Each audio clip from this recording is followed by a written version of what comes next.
안녕하십니까. 네, 반갑습니다. 교육받은 대로 잘하시는군요. 네. 자, 오늘 이 시간은, 교재 다 받으셨죠? 그죠? 저희 교재가 이제 문제풀이 시리즈 강의가 시작이 되는데, 첫 번째 1단계가 뭐냐면, 지금 다 받으신 교재의 이름, 제목, 뭐죠? 기출문제 풀이부터 시작을 할 거예요. 그죠? 그 다음에 다음 달에는 단원별 문제풀이를 할 거고요. 그리고 마지막 세 번째 달에는 이제 예상 적중 문제 있죠. 그죠? 이제 그걸 하면서 3개월간의 문제풀이를 시작하는 첫 번째 시간이 바로 이 시간입니다.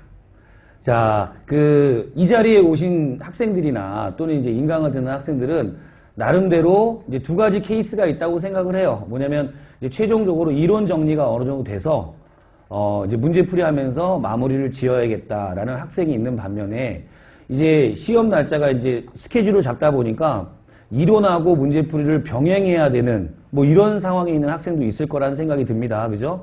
그렇다면 두 경우의 케이스의 학생이 좀 학습 방법이 좀 달라야 된다라는 걸 먼저 말씀을 드릴게요.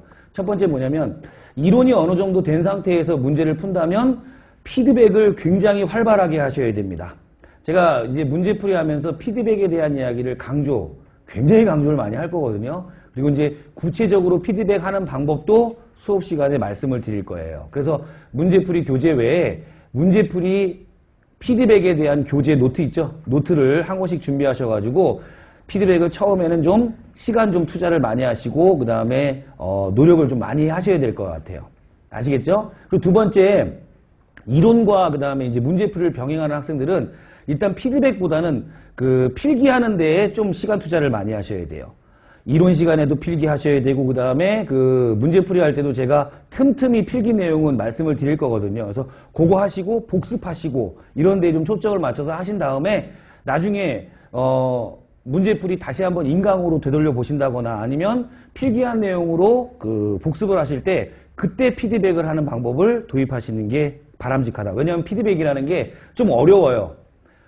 처음에 이론이 어느 정도 완성도가 떨어지는 학생이 피드백을 하려고 그러면 진짜 있는 대로 다 찾아야 되거든요. 뭐 네이버도 찾아야 되고 다음도 찾아야 되고 강두수 화학교실도 들어와야 되고 막 이렇게 찾다 보면 소모되는 시간이 많아지니까 그 학생들은 피드백보다는 복습에 위주를 두시면 될 거다라는 약간의 차이점이 있다라는 거 염두에 두시고 나는 지금 어디에 초점을 맞춰서 해야겠다.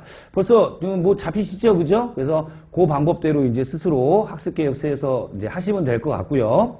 그 다음에 이 교재를 한번 먼저 받으셔가지고 문제를 쭉 풀어본 학생들이 있다면 문제 구성을 제가 어떻게 해놨냐면 총 197문항을 집어넣었어요. 그러니까 다른 텀보다 좀 문항수가 좀 많아요. 많은데 1번부터 97번 문제까지는 제가 문제를 기출문제들을 통째로 20문항씩 넣지 않고 제가 발췌를 해서 넣었어요. 지금 기출문제량이 좀 누적이 되다 보니까 좀 상당히 많거든요.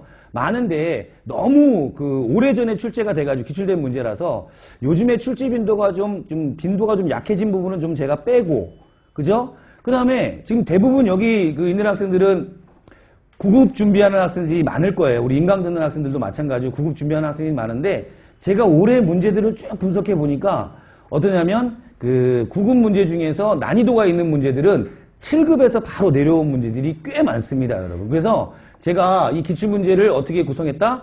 앞부분에 있는 1번부터 97번까지는 7급 문항이 한 3회 정도가 수록이 되어 있어요. 근데 통째로